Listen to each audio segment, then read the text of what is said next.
Assalamualaikum warahmatullahi wabarakatuh. Waalaikumsalam warahmatullahi wabarakatuh. Alhamdulillah. Wassalatu wassalamu ala nabiyina Muhammadin Rasulillah. Asyhadu an la ilaha illallah wahdahu la syarika lah. Asyhadu anna Muhammadan abduhu wa rasuluh. Saudara sekalian, pada kesempatan kali ini mari kita akan senantiasa menyampaikan puji syukur kepada Allah Subhanahu wa taala karena pada siang hari ini kita bisa berjumpa walaupun dengan menggunakan media virtual. Mudah-mudahan Allah selalu melindungi kita dalam kesehatan maupun dalam keimanan kita sehingga kita tetap sehat, tetap produktif, serta Allah selalu membimbing kita di jalan yang lurus. Kemudian salawat dan salam kita senantiasa juga sampaikan kepada Allah Sallallahu Alaihi Wasallam. Saudara sekalian, pada kesempatan kali ini saya akan mendiskusikan tentang komunikasi dalam asuhan keperataan keluarga.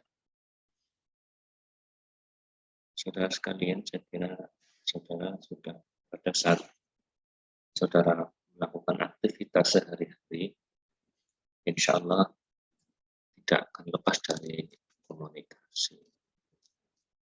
Termasuk komunikasi itu juga saudara sekalian tetap dimanapun kalau ketemu dengan seseorang pun ketemu dengan alam semesta, kita selalu melakukan komunikasi.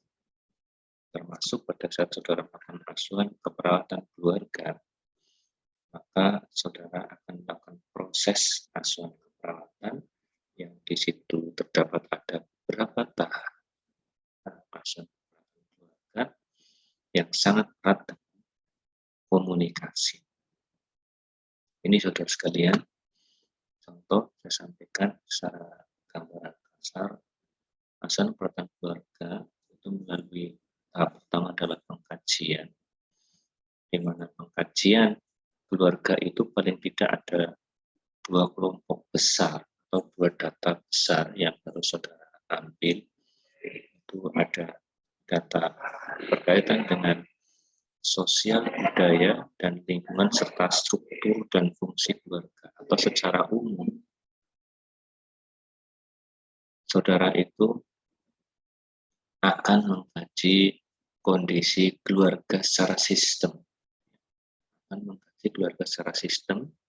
Kemudian saudara juga akan mengkaji keluarga secara individual. Jadi individual anggota keluarga juga saudara akan kaji.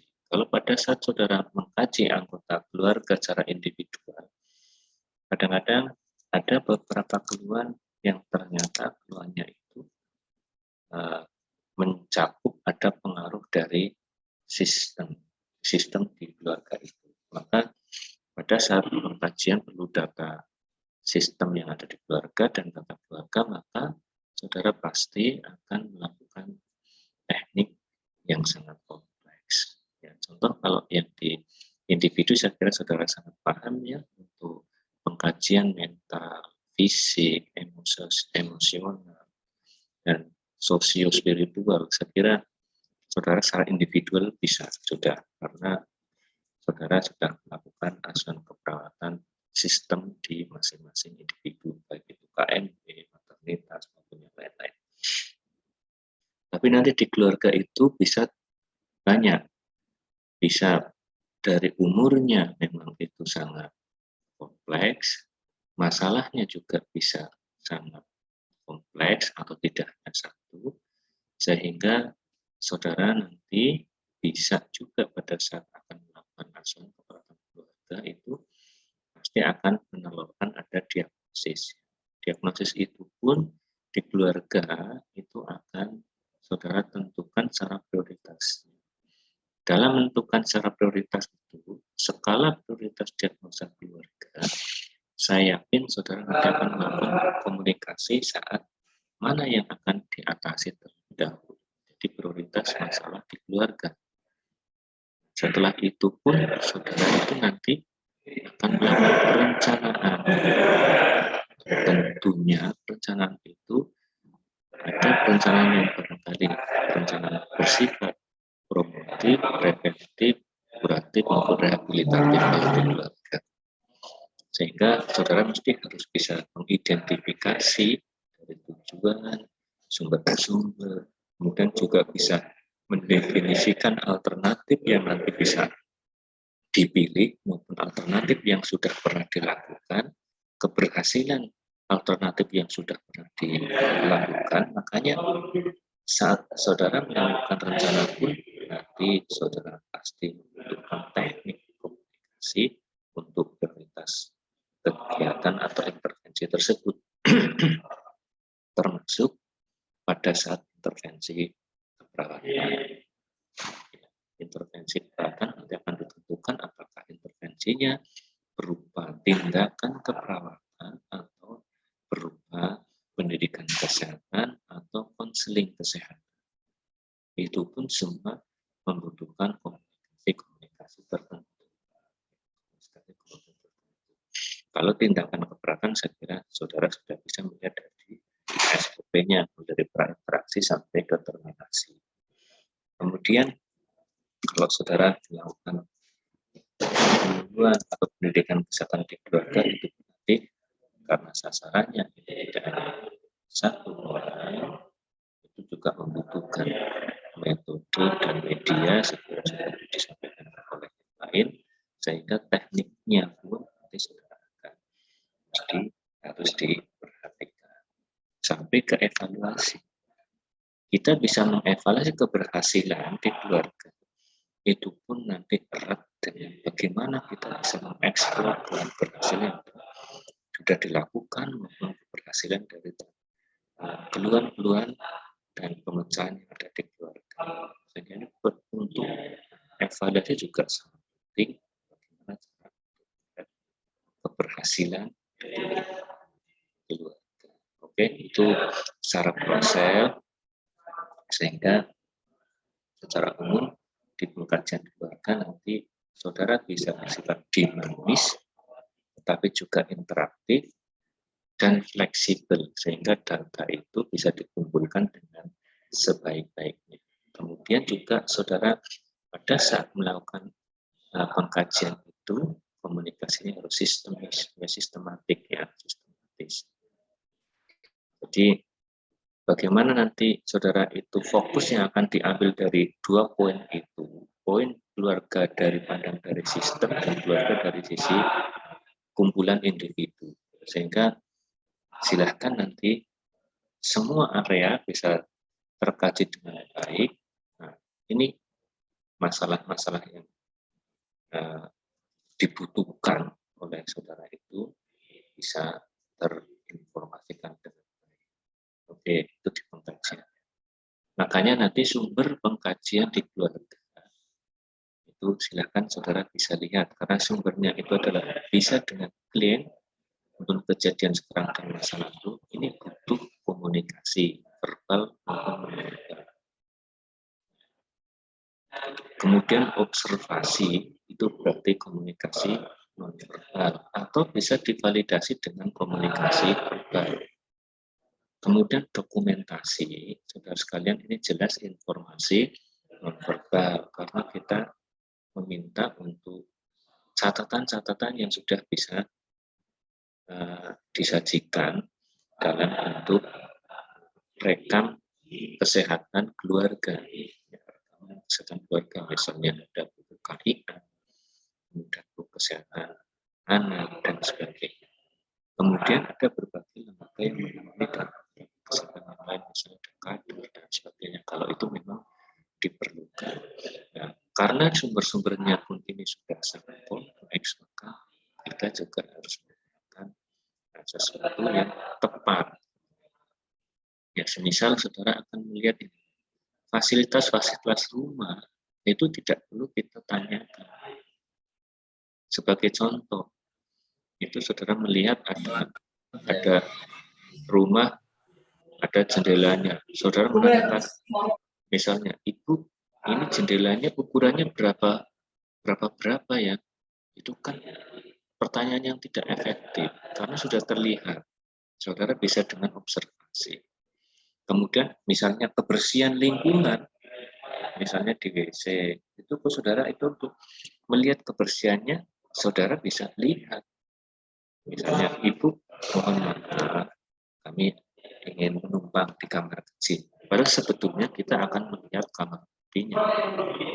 Nah, kalau itu kotor dan sebagainya, baru kita validasi. Ibu biasanya dibersihkan berapa kali seminggu. Nah, itu namanya nanti observasional yang juga dilengkapi dengan data verbal. Data verbal. Sehingga kalau data yang cukup didapatkan atau data kuantitas dari sisi yang sudah bisa dilihat, maka kita sangat efektif dengan data observasi. Termasuk Ibu, apakah ipal sembuhan air limbahnya tertutup atau terbuka, itu kan tidak efektif. Pertanyaan seperti itu. Kan begitu kita keluar dari rumah, atau kita sudah melihat dari kamar mandi, kita ada sekali yang sudah bisa melihat ruangan, bisa melihat pencahayaan.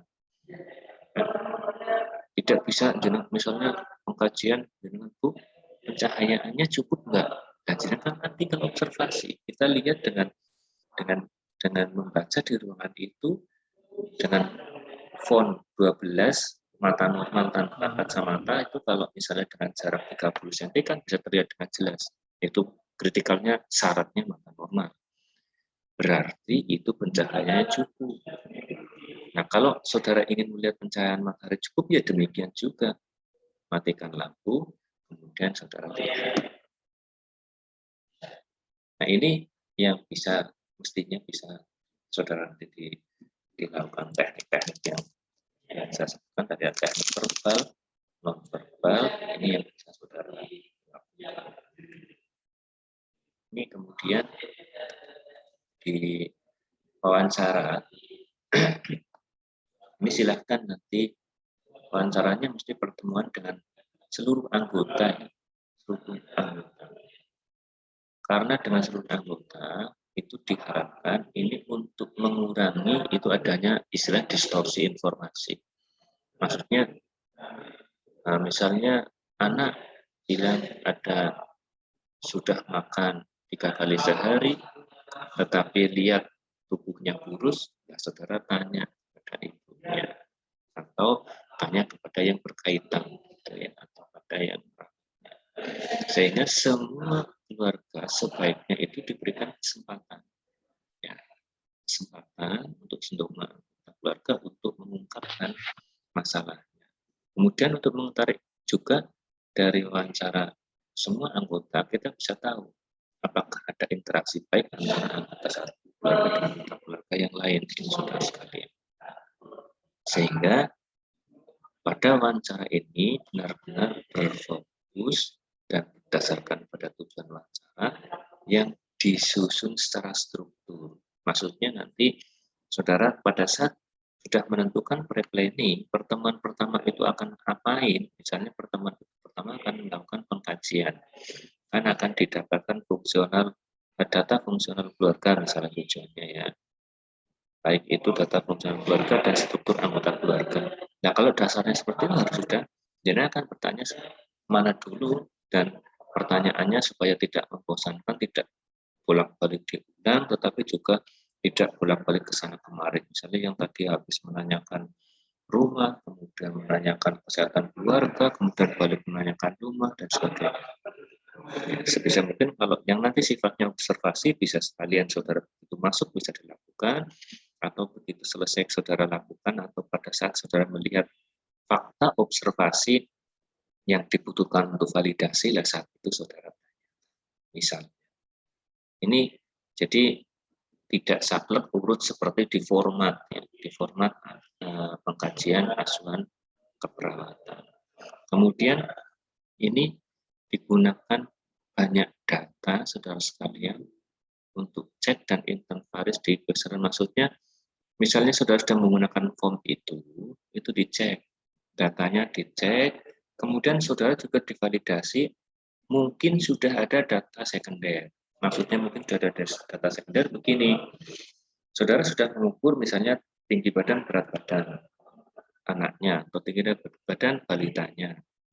Itu saudara dicek hasil ukurnya, kemudian saudara lihat di catatan sebelumnya. Kalau panjang badan kan jarang sekali menurun ya, kalau sudah dalam tumbuh kembang sampai ke dewasa. Kecuali kalau memang dari dewasa ke lansia kemungkinan ada penurunan tinggi badan. Tapi secara umum kalau dalam tumbuh kembang itu jarang sekali yang terjadi penurunan tinggi badan. Tapi kalau berat badan mungkin. Nah, makanya ada enggak misalnya ada perubahan-perubahan ekstrim kan kita tidak tahu. Makanya itu saudara bisa dicek antara daftar yang pertanyaannya sudah saudara lakukan dengan data yang sudah tersajikan. Maksudnya data-data yang sudah terdokumentasi.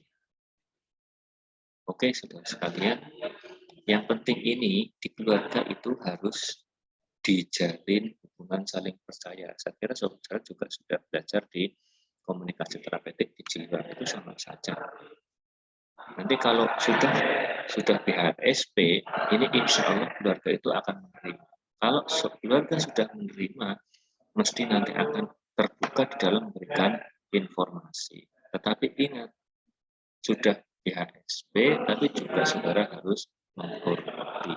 Ya, hormat karena ada hak-hak pasien yang kadang-kadang saudara di luar, selain misalnya dia sudah dipercaya, tetapi begitu saudara menyampaikan ada beberapa masalah privasi atau masalah-masalah yang berkaitan dengan komunikasi atau tata krama unggah-ungguh itu juga diperhatikan.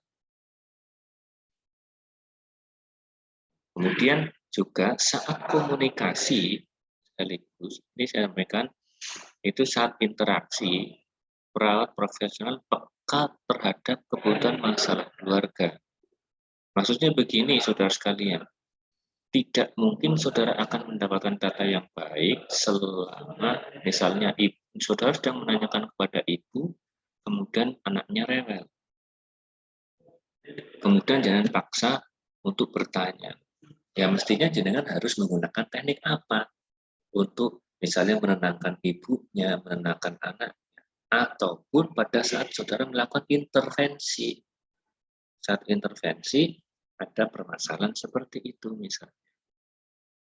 Dan nanti saudara sekalian itu sangat membutuhkan saudara itu keterbukaan.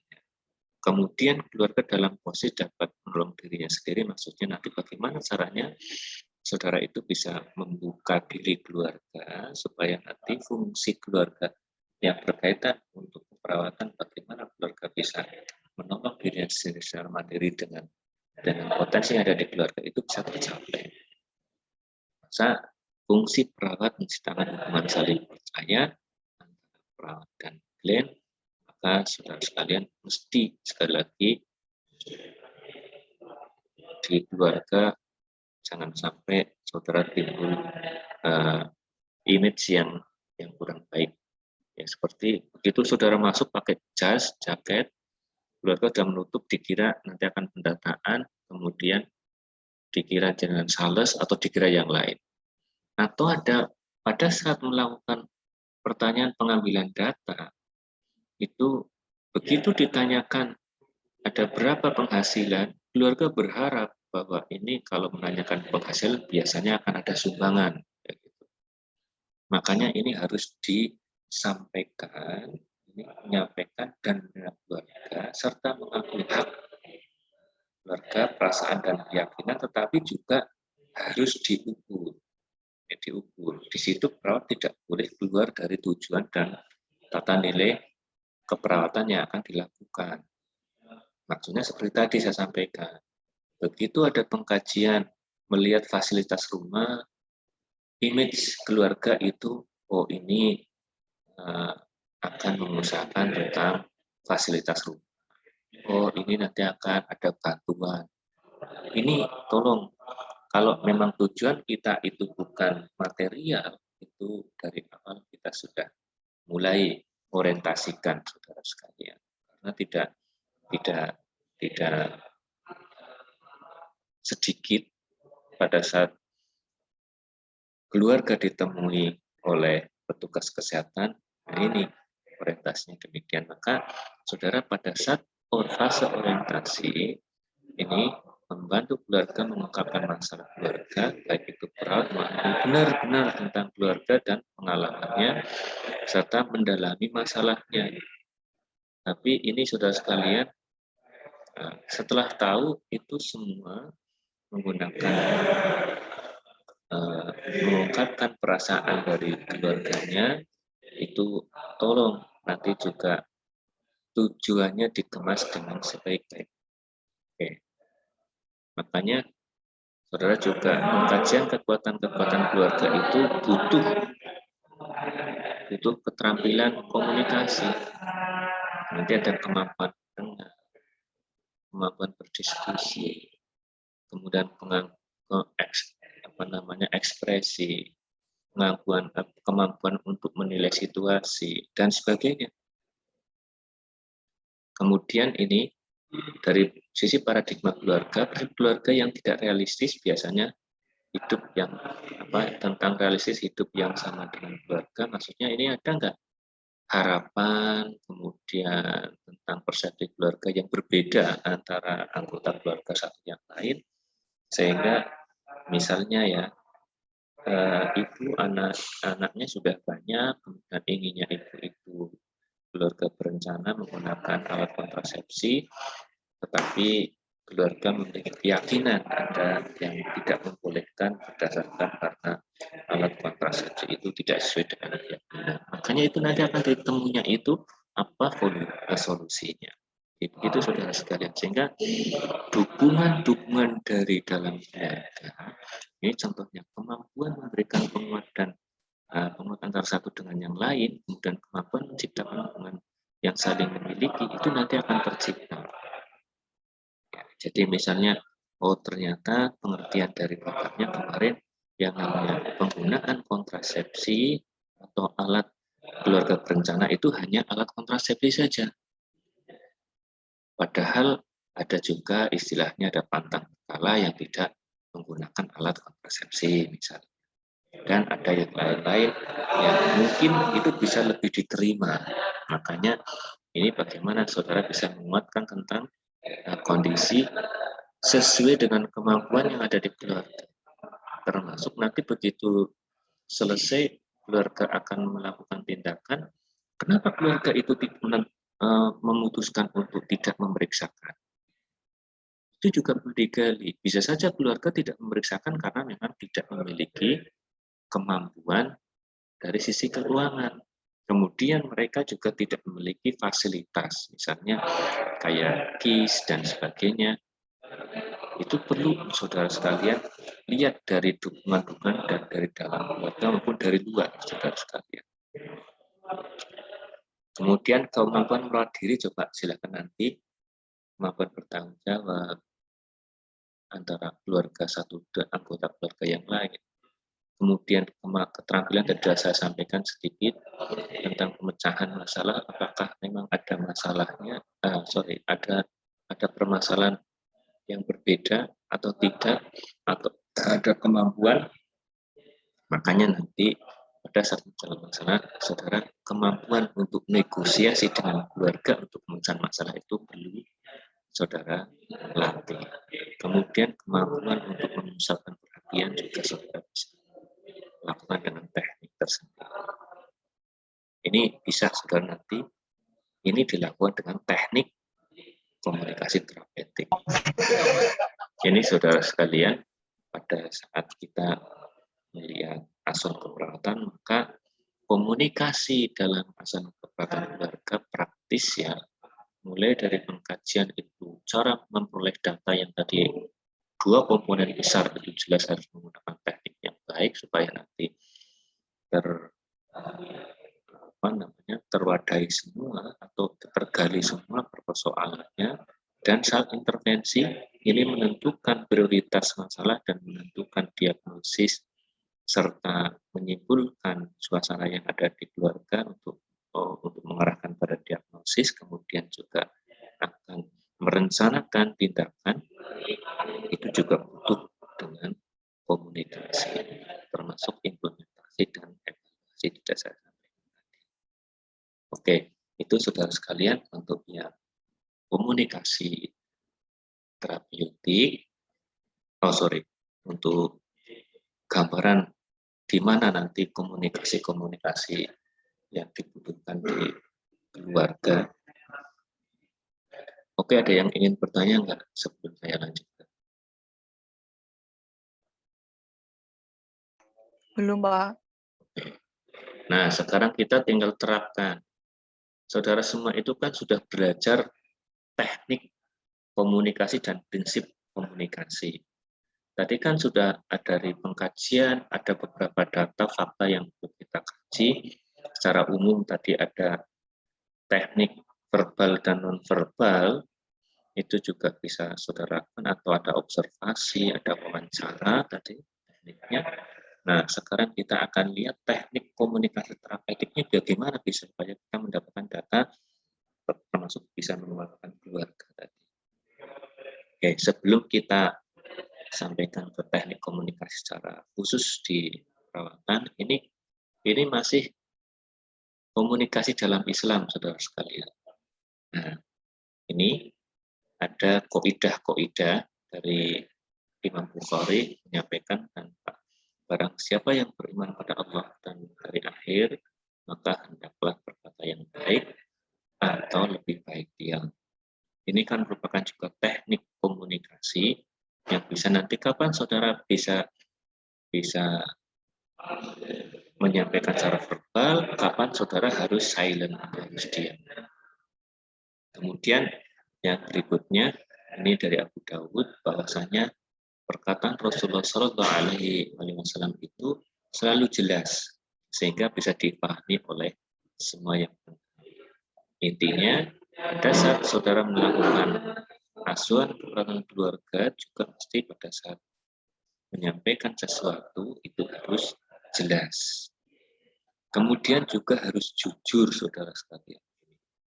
Karena di sini ada tanda-tanda munafik itu ada 3. Jika ia berbicara tidak jujur atau dusta, jika ia berjanji maka dia mengingkari, dan jika diberi amanah maka khianat. Jadi begini saudara sekalian, di keluarga kalau kita sudah kontrak, ya kontrak waktu, kemudian kontrak pembicaraan, ya harus ditaati. Kapan kita harus datang? Misalnya nanti jam 10. Ya sebaiknya saudara sebagai seorang yang mengontrak janji itu syukur datang sebelum kontrak dimulai, ya tidak jauh-jauh dari waktunya, misalnya 15 menit sebelum kontrak saudara sudah datang. Itu menunjukkan bahwa keseriusan saudara saat membantu keluarga. Kemudian itu jujur jelasnya, jujur, jadi jujur itu kalau sudah keilmuan. Ya, jadi kalau ilmu yang benar yang disampaikan itu kemudian sampaikan kebenaran, itulah. Apalagi khianat ya. Kalau khianat saya kira ya jarang yang di pasien, tapi juga ada, saudara sekalian. Ini kira-kira saudara sekalian konsep-konsep komunikasi di dalam Islam, termasuk ada bagian kalau saudara akan memperdalam lebih banyak, ada bagaimana kita berbicara dengan sesama, ada bagaimana kita berbicara dengan yang di atasnya atau lebih tua, atau bagaimana kita berbicara dengan yang ada di bawahnya. Itu saudara bisa lihat di adab. Itu ada Minhajul Muslim, saudara bisa lihat di sana. Nah, ini ada prinsip komunikasi atau what's begini. Ini seorang prinsipnya kan sudah disampaikan. Nggak mungkin saudara itu selama hidup nggak akan komunikasi dengan orang lain. Kemudian setiap komunikasi itu mesti ada maksudnya. Kemudian sebuah seri komunikasi dapat dilihat sebagai sebuah seri pembicaraan yang tidak terputus. Kemudian semua hubungan komunikasi adalah sistem simetris atau komplementer, tergantung pada apa tujuan mereka. Ya. Makanya ini dilihat, kemudian ini saya kutip, nanti di asuhan keperawanan keluarga baik itu yang pengkajian, diagnosis, maupun saat saudara penkes itu untuk intervensi implementasi, itu sebaiknya semua komunikasi adalah merupakan komunikasi terapeutik, di mana komunikasi terapeutik itu semua ditujukan untuk hubungan terapeutik. Ya, apa hubungan terapeutik? Bahwa antara perawat dan keluarga atau klien ditandai dengan tukar-menukar perilaku, perasaan, pikiran, pengalaman ini dalam membina hubungan intim terapeutik atau untuk mencapai penyelesaian masalah kesehatan. Penyelesaian masalah kesehatan. Ini yang penting. Jadi semua apa yang kita lakukan, komunikasi apa yang kita sampaikan, itu semua kita tujukan untuk membantu keluarga menyelesaikan masalah keluarga, masalah kesehatannya, sehingga terlepas atau masalah itu bisa teratasi, bahkan masalah itu bisa hilang dan keluarga menjadi lebih produktif atau sehat. Ini saudara sekalian, maka ini masyhur ya, ada kita ulas komunikasi terapeutik di keluarga. Kita lihat saja, ini kan teknik komunikasi yang umum, saudara sekalian. Teknik komunikasi yang umum ini sebetulnya semua bisa dilakukan atau bisa diterapkan, apalagi kalau saudara melakukan juga ada tahap-tahap komunikasinya dilalui dengan baik ya, mulai dari preinteraksi, orientasi, kemudian baru saudara melakukan interaksi ya, kemudian baru terminasi. Jadi kalau sudah tahapnya sudah dilalui, ada 4 tahap komunikasi itu, saya kira akan baik. Nah, sekarang kita akan lihat tekniknya, saudara sekalian. Masih ada yang ingat tentang ini, ada berapa? 1, 2, 3, ada 16 teknik ini. Dan masih ingat ya? Apa itu broad opening?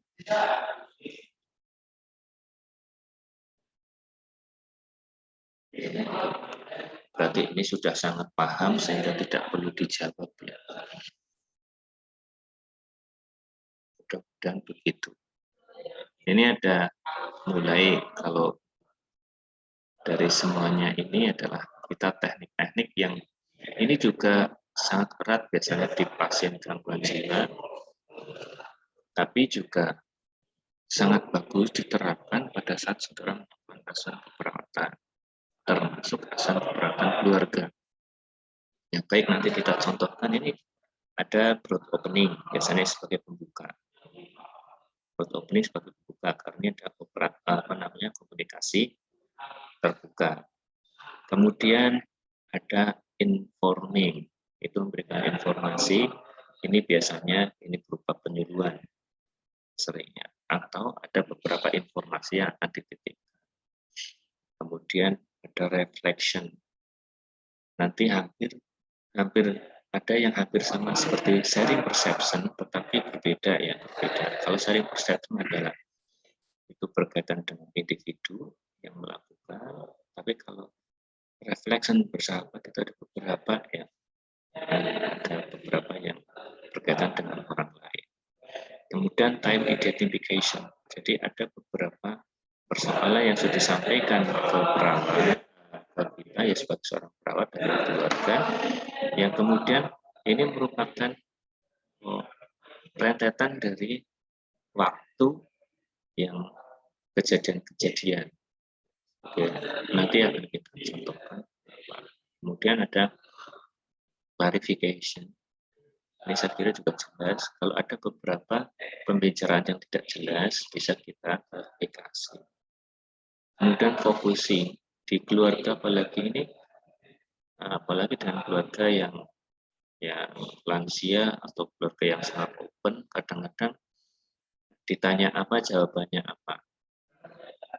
Makanya supaya nanti sesuai dengan alur komunikasi kita, sekali waktu kalau memang keluar dari alur cerita kita, maka perlu kita lakukan focusing.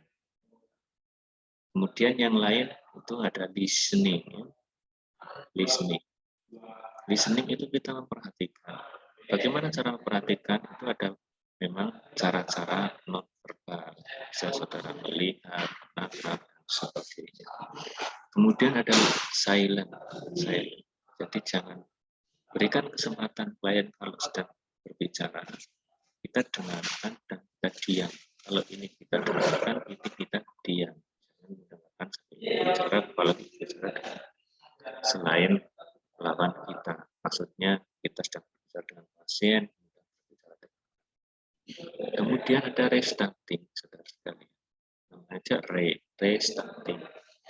Kadang-kadang untuk menguatkan listening kita bukti memperhatikan dan mendengarkan, itu butuh restarting. Ya, restarting. Jadi mengulang sebagian apa yang disampaikan.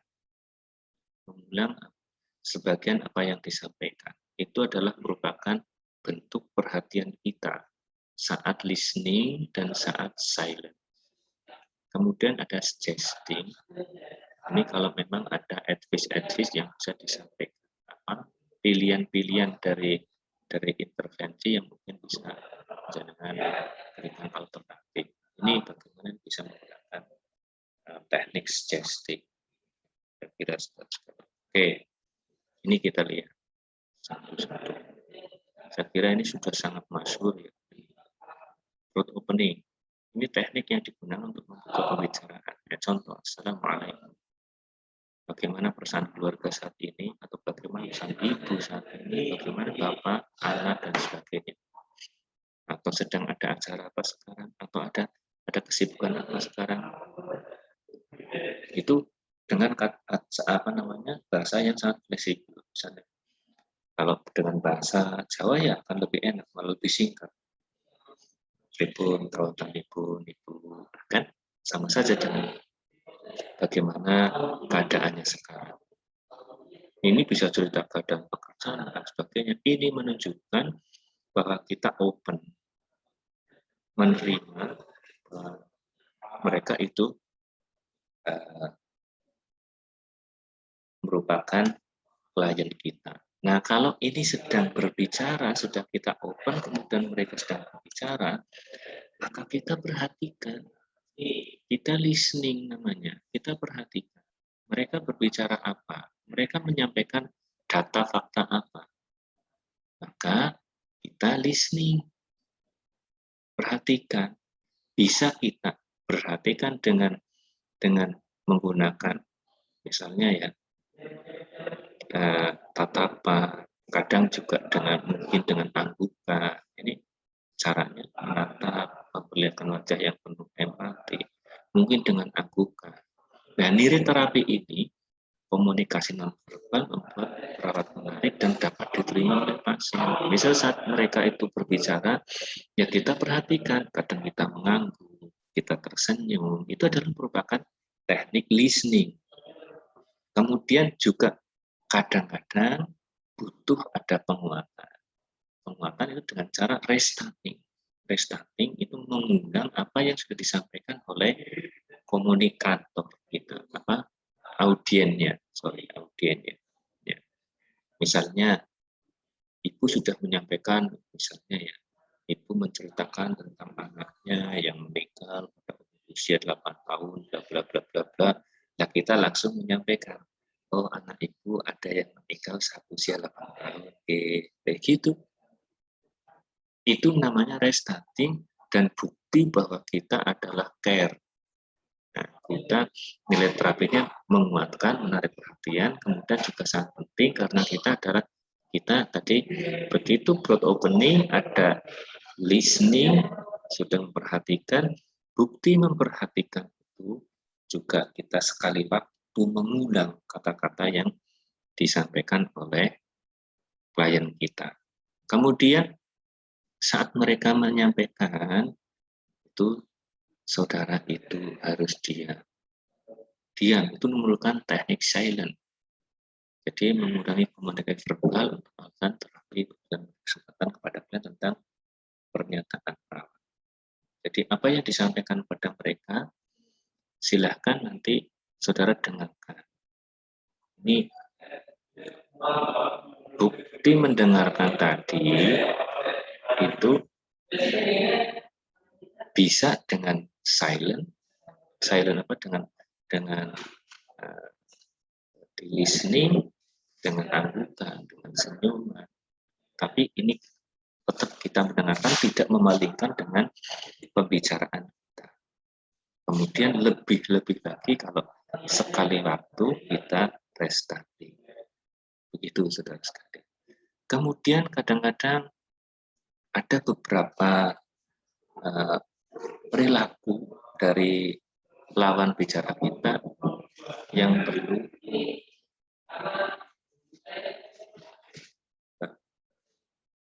masuk,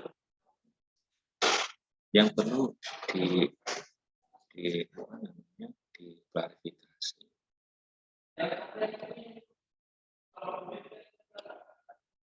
Sebentar ya.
Cek, bisa terdengar lagi? Tadi ada mahasiswa yang akan ujian. Bisa, Pak. Yeah, Bisa, okay. Pak. Oke, sekarang sharing perception. Sharing perception itu ada kadang-kadang lawan bicara kita itu menunjukkan reaksi yang perlu kita perhatikan. Ya contoh, ada misalnya kalau saat ini saya melihat saudara, saya bisa mencontohkan. Ya nanti kita contohkan. Nah, misalnya ini ibu menangis atau ibu gelisah. Misalnya ibu saat ditanya menangis. Ada pertanyaan kemudian akan menangis. Jangan akan lihat. Itu kan pertanyaannya apakah ibu tersinggung dengan ucapan saya? Itu adalah sharing perception. Atau misalnya pada saat kita tanya kemudian ibu mengerutkan keningnya. Bagaimana pendapat ibu tentang ini? Apakah ibu tidak setuju? Itu kan namanya sharing perception. Ini saudara sekalian. Kemudian yang berikutnya itu ada focusing. Saya kira saudara paham ya kalau focusing. Tadi sudah saya sampaikan di awal, ada begitu kita tanya, seringnya kalau pertanyaan terbuka itu yang misalnya ya, kita tanya, ibu bagaimana keadaan anak ibu saat ini? Begitu maksud kita bertanya tentang keadaan anak, tentang kesehatannya, jawabannya banyak. Oh, anak saya itu sekolahnya pintar sekali, kemudian kemarin juga dapat juara, dan saat lahir itu selamatannya juga tercukupi, kemudian tetapi saat lahir itu tidak ditemu dengan bapaknya. Nah itu kan mungkin tidak sesuai dengan apa yang kita harapkan. Maksudnya kita misalnya, baik ibu yang saat ini yang kami akan tanyakan masalah kesehatan anak ibu sekarang kondisinya bagaimana. Itu namanya sharing perception misalnya. Nah, itu contoh-contoh yang focusing ya. Kita fokus pada pembicaraan. Ini kan sangat saklek ya. Tadi kita sudah sepakat kita bicara saat ini tentang anak ibu atau tentang kesehatan anak ibu. Ini atau langsung saja misalnya berbicara tentang ibu, terima kasih tadi beberapa yang sudah ibu menceritakan tentang anak ibu. Kalau yang kondisi kesehatannya bagaimana, itu kan sangat fleksibel dan suasananya itu berbeda. Ini semua focusing. Jadi maksudnya kita memfokuskan kepada topik. Ini saudara sekalian, kalau memang saudara kadang-kadang mempunyai persoalan tentang pertanyaan terbuka yang demikian. Kemudian juga sekali-kali ya juga umur ya dikasih jujur, ibu bisa baca dan sebagainya, itu kan jenengan tahu sendiri kan, nanti saya kira teknik jenengan lebih pintar dibanding dengan saya, karena saudara itu sudah milenial dengan orang jadul itu berbeda. Ini terkait umur ya, yang jelas itu. Kemudian ada time identification. Ini bisa saja untuk mengidentifikasi kejadian-kejadian sesuai dengan kronologis waktu. Nah, misalnya begini, ini dari apa yang Bapak ceritakan, sepertinya anak Bapak itu sering ngamuk di rumah ya. Atau anak A sering ngamuk ya. Karena menyatakan, oh kemarin tanggal sekian, anak saya ngamuk, tanggal sekian, anak saya, dan sebagainya misalnya. Itu berarti namanya time identification. Jadi meruntut dari satu waktu itu kemudian menyimpulkan. Itu salah satu contohnya. Atau saudara bisa lihat, oh Bapak kemarin habis periksa tanggal sekian ya. Nah, kayak gitu juga bisa namanya time identification. Atau kalau kurang jelas, kalau begitu Bapak misalnya periksanya tidak teratur. Nah, itu kan namanya time identification. Ini yang perlu saudara lihat atau bisa saudara lakukan. Kemudian ada clarification. Post clarification sudah yang tadi di atas kan focusing. Clarification. Memperjelas kata-kata yang tidak jelas, kata-kata yang sama. Jadi kalau ada kata-kata yang tidak jelas, itu perlu dijelaskan. Jadi misalnya maksud Bapak tentang ini apa? Saya tidak begitu yakin apakah kamu maksudnya. Dapatkah Bapak itu menceritakan kembali tentang apa yang dimaksud? Ini. Kemudian ada suggesting. Suggesting itu menyajikan ide-ide sudah saya sampaikan tadi. Jadi misalnya ada ide apa yang perlu dilakukan oleh keluarga, maka dengan menggunakan kata perintah atau menyampaikan nanti, ya contoh ini ya. Ini contoh, apakah keluarga Anda pernah mencoba tentang apa saja dengan cara, atau Bapak bisa mencoba dengan cara yang seperti ini. Ini nilai terapinya meningkatkan kemampuan klien untuk melakukan alternatif penyelesaian sesuai dengan masalah. Oke, ini sudah sekali. Kemudian berikutnya tadi ada informing. Kalau informing itu memberikan informasi. Contoh ini yang bersifat kayak penkes. Nah, kalau di sini kan yang informasi yang pendek. Misalnya tadi ada pertanyaan atau kata-kata saya tidak mengetahui tentang apa. Oh, kalau begitu, kalau Bapak atau keluarga ingin mengetahui tentang nutrisi ibu hamil, maka akan kami jelaskan tentang nutrisi ibu hamil. Oke, Bapak atau Ibu, ini nutrisi ibu hamil adalah demikian, itu namanya informing atau sering digunakan untuk pendidikan kesehatan. Belum mengerti. Kemudian ada reflection bersahabat tadi. Reflection bersahabat ada dua, ada reflection konten, ada reflection feeling. Kalau reflection content itu hampir seperti klarifikasi. Ini hampir tapi tidak. Misalnya, ibu, apakah saya termasuk sakit berat sehingga harus beristirahat? Ini menguatkan, mengembalikan. Menurut ibu bagaimana? Kayak gitu. Menurut ibu bagaimana? Nah, baru kita simpulkan. Oh, ternyata pengertian ibunya ini menganggap bapak sakit berat. Berarti kita ceritakan, oh ibu sakitnya sebetulnya ibu sakit begini. Ini tidak apa-apa, tidak berat. Tapi ibu butuh istirahat supaya cepat sembuh misalnya.